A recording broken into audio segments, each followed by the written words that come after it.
Gabby, what is going on, brother? I am very, very excited to dive into this and kind of talk a little bit about your journey and your story today. But I guess before we get into all of that, would you mind just giving a little introduction, explaining who you are, what it is that you do, who you help, etc.? Absolutely. Yeah, so like very to the point introduction, I help coaches and consultants to grow their business, pretty much everything end to end, from client acquisition, business operations, and even up to sales a little bit. And that's kind of what I do in a nutshell. So yeah. Fantastic. Okay, so obviously it's been a little while now since we first had our conversation. I think maybe it's been like 5 months, maybe 6 months or so since we first spoke. And Mhm. same as everybody who comes and has a conversation with me, obviously you wanted to get some help with sales. I guess let's just take it back to that point in time. What were some of the main issues that you were having from a sales perspective back when we first had a conversation? What was holding you back at that point in time? Yeah, that's a great question. I would say like everything. So everything looking back at it. So when I say everything, I mean like issues with the line of questioning, right? Like the kind of questions that I was asking prospects, then the pitch itself, for sure, then objection handling, and then some deeper stuff like, how to understand how the prospect is thinking, to understand their beliefs and stuff like that. So tonality as well, conviction as well. So, I mean, yeah, pretty much everything, to be honest. So, Okay. yeah. With that in mind, so obviously, it was across the board, line of questioning, pitch, objection handling. Let's take it from the start. Even in terms of, say, the line of questioning, for example, how was that having an impact on the call? Perhaps not knowing how to control the conversation, knowing when to dig deeper, not when to dig deeper, things along those lines. Yeah, well, I guess, the problem was probably not knowing what questions to ask specifically based on someone's situation. So, like, for example, if they previously tried other things in the past to get the result, whatever, I didn't know exactly how to dive deeper into that so that I don't create problems later down the call. So, this was a huge problem. Um, and, just like other things, like, yeah, how to dig a little bit deeper to get to the truth, to get to the root cause of their problem so that I can build leverage to actually sell to them. So a lot of things like that are sort of like presetting the call, Mm. presetting the sales, the sale, if that makes sense. And I was missing a lot of those things. So mainly knowing what questions to ask, when, and when to dig deeper. So that's kind of that. Yeah. Okay, that makes sense. And in terms of the objections side of things, what were some of the frequent objections that you were getting coming up on the call? What were, the objections that were making you want to tear your hair out because you were struggling to bypass them, all of that type of stuff? Yeah, I want to think about it, of course. Yeah. Number one. Classic. Yeah, which isn't even an objection, but that's a bit of like an insider thing. So yeah, I want to think about it. I want to talk to my partner, finances, and fear objection as well, which is, yeah, a big one. Yeah. So, Okay, yeah. cool. So one of the things that I have noticed after working with a lot of you guys at this point in time, and obviously doing sales myself, is that yes, you've got the scripts, yes, you've got, the tracks, frameworks, whatever it might be. But a lot of the time as well, when it comes to handling the sales calls, it's your ability to truly understand what's going on, aka your paradigms, your beliefs around sales. So at that stage, when you were taking your sales calls, how did you view sales at that point? Was it a case of you were excited to get onto the calls, you're looking forward to, taking them? Was it a case of you understood what the, prospect's mental state was? Could you just expand on that a little bit for me? Yeah, 100%. So like I was excited to take the calls, but I knew that I wasn't super good at sales where I was like I can feel super confident that hey, if this is the right person, I can get them on board. So I didn't feel that type of confidence. And besides that, the whole conversation was at a very surface level, right? Because I didn't truly understand like what the real objection was, why they brought up that objection and things like that. So everything was at a very surface level.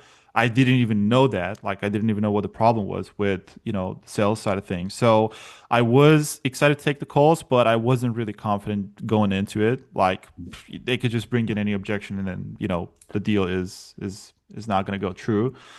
But yeah, I think like the biggest shift since we started working together is definitely the fact that now it's like also obviously it's a lot of things, but mainly it's like knowing how to deal with objections at a deeper level, like understanding, right, asking the why question a lot, just truly getting to the bottom root cause of like what's causing the objection.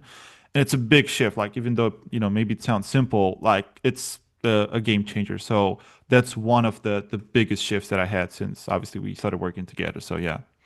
Beautiful. I wanna dive into that in a little bit more depth.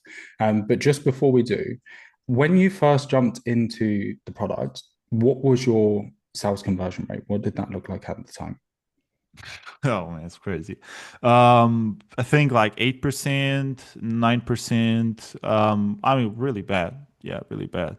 Okay. And in terms of your monthly recurring revenue, what was that roughly as well when you first jumped into the product? Like 20K-ish a month. Yeah, About 20K. 25, something like that. Okay, so I wanna explore this in that part in more depth because obviously what you do is you specialize in appointment booking. So you never really have to worry about, am I going to get the calls coming in? Do I have the ability to, have the volume there?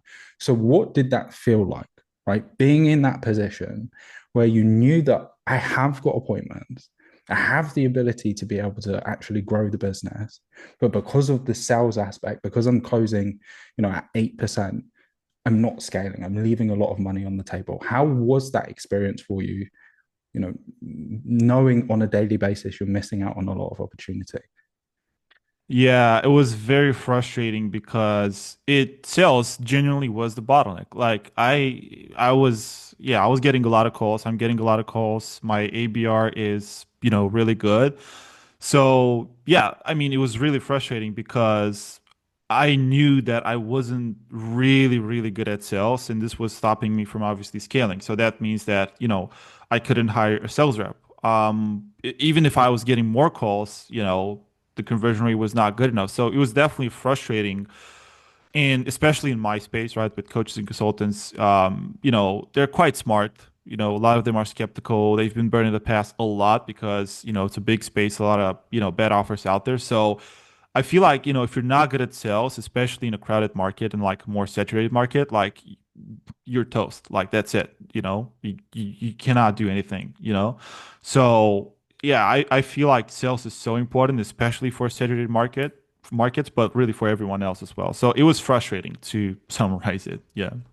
Was this the first time that you had tried to fix the sales side of things? Obviously, I know that you probably would have done some less formal sales training previously, but have you, before Mhm. obviously coming to iClose Capital, had you explored getting help with the sales side of things from anybody else? Yeah, yeah, of course. I mean, I was also always trying to fix it, but yeah, it wasn't, I didn't properly get the proper help. So I didn't get help at the level at which I wanted it to be, essentially. Okay. With all of this in mind, I guess what made you want to have a conversation with me specifically? Yeah. Well, obviously we've worked before briefly, so I had that experience. Like I knew, I just like obviously I was jumping on calls with you. You were reviewing my calls, and it was like, Jesus Christ, like it's a huge difference, like the depth of the details and everything that I learned from that. So honestly, it was for sure experiencing like what it was to be coached by you Mhm. and the night and day difference between where I was before and how I started to learn new things as you were coaching me. So it's definitely like just experiencing it and just seeing how good it is, your expertise and all that. So yeah. Okay, cool. Let's start pushing in the direction then of where you are right now. So obviously Mhm. at the start of this journey, you were closing at about 8%. What is your sales conversion rate at the moment? Yeah. Right now it's definitely around 20%. I mean, some months I'm getting 25%, like call to, close rate, not like offer to close rate. So definitely around 20 to 25. And I just want to say this, right? Like obviously sometimes I might be slightly below 20, but the only reason the only reason for that is just the lead quality. That's it. Right? Because maybe we have fluctuations in that. So, yeah, 20 to 25%. But the reason why it's not higher is just purely because of lead quality or just real financial constraints from people. That's the only reason for that. So yeah. Yeah, you're in quite a, I wouldn't say difficult, but you're in a more challenging position than some other people as well, because a lot of your appointments are coming through cold outreach, right? It's not like they've been through watching a YouTube channel for months and months and months and months. So that makes sense. And again, Mhm. in terms of when you first started, you were doing 20K per month. At the moment, what does the monthly recurring revenue look like? Yeah, around 47. So 47, I mean, you can call it 50. I would say 47 just to be exact. So yeah. Very good stuff. So we've already explored this to an extent as to why you've been able to make progress. To me, it seems like one of the things that's really helped you has been just the depth of the understanding. But I guess I really want to pose that question to you is what would you say are the main three things that you feel like have really moved the needle for you, allowed you to double your sales conversion rate, have allowed you to double the business from a sales perspective? Well, there are more than three things for sure. I can tell you a lot more things than that. But I guess first thing for sure is objection handling, hands down, right? That's the number one. Obviously, you also helped me with the pitch. I didn't even have like a proper pitch before that I was following. That was a huge factor as well. So the pitch as well. But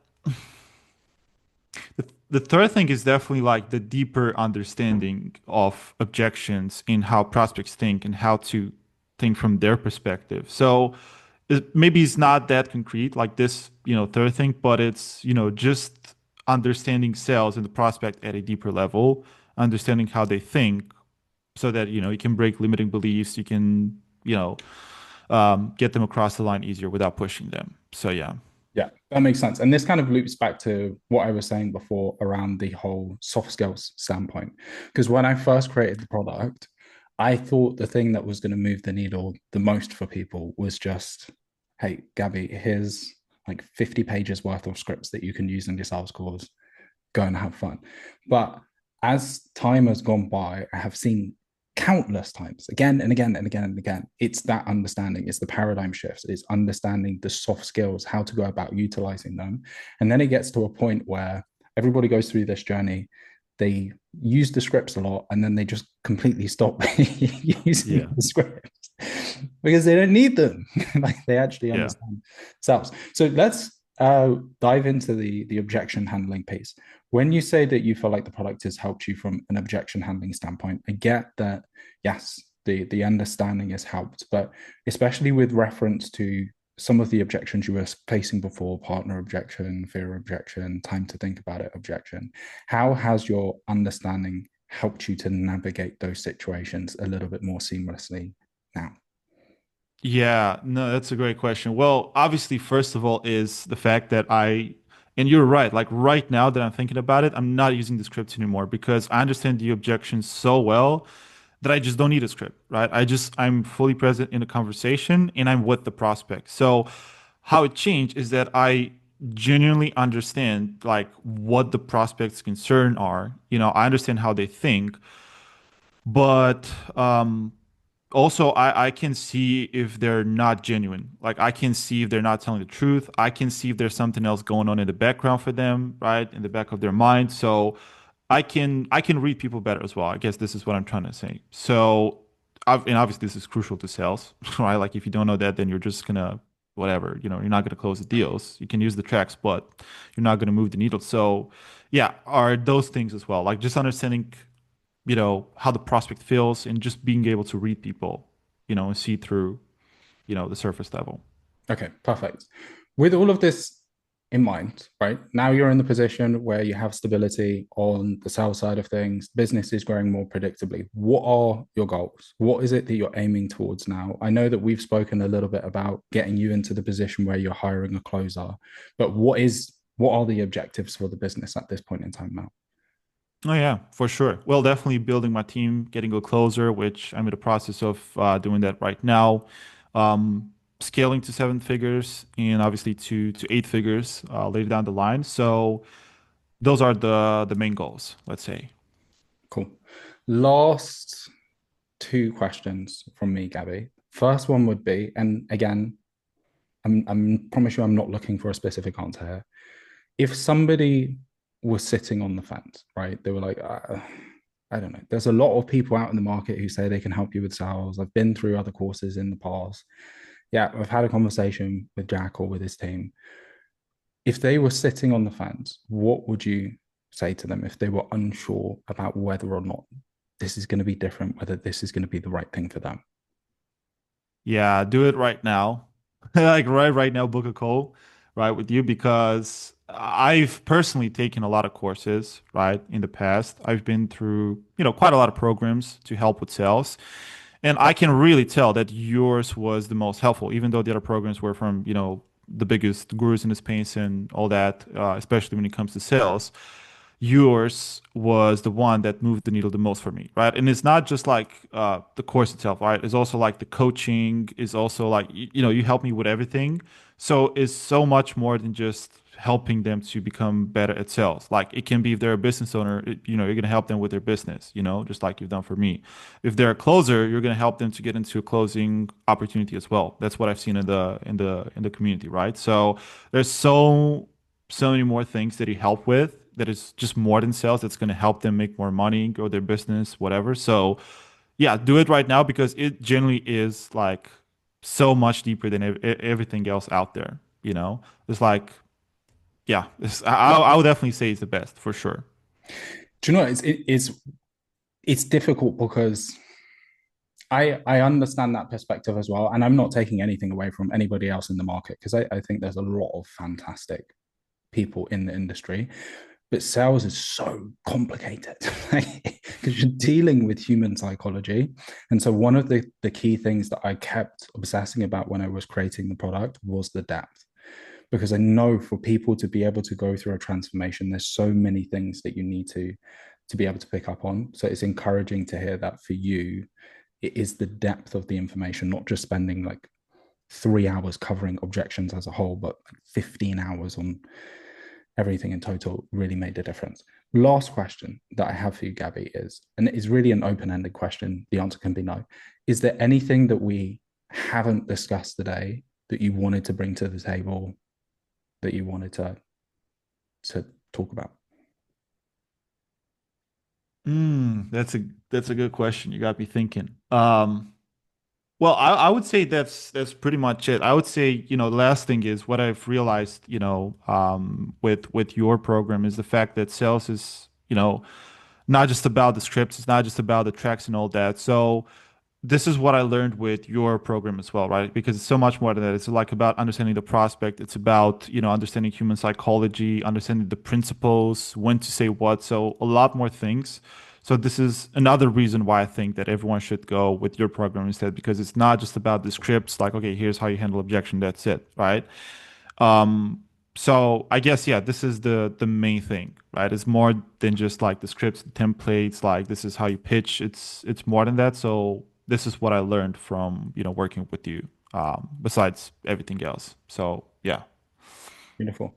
Well, look, bro, I really appreciate the time. I'm very excited to see what happens next. I know that you're thinking about potentially joining some masterminds and scaling the business and all of that type of stuff. So it's going to be very, very, very, very, very interesting to see what you do over the next 6 months. But yeah, I look forward to seeing it, and I'll speak to you soon. Yeah, part two coming up.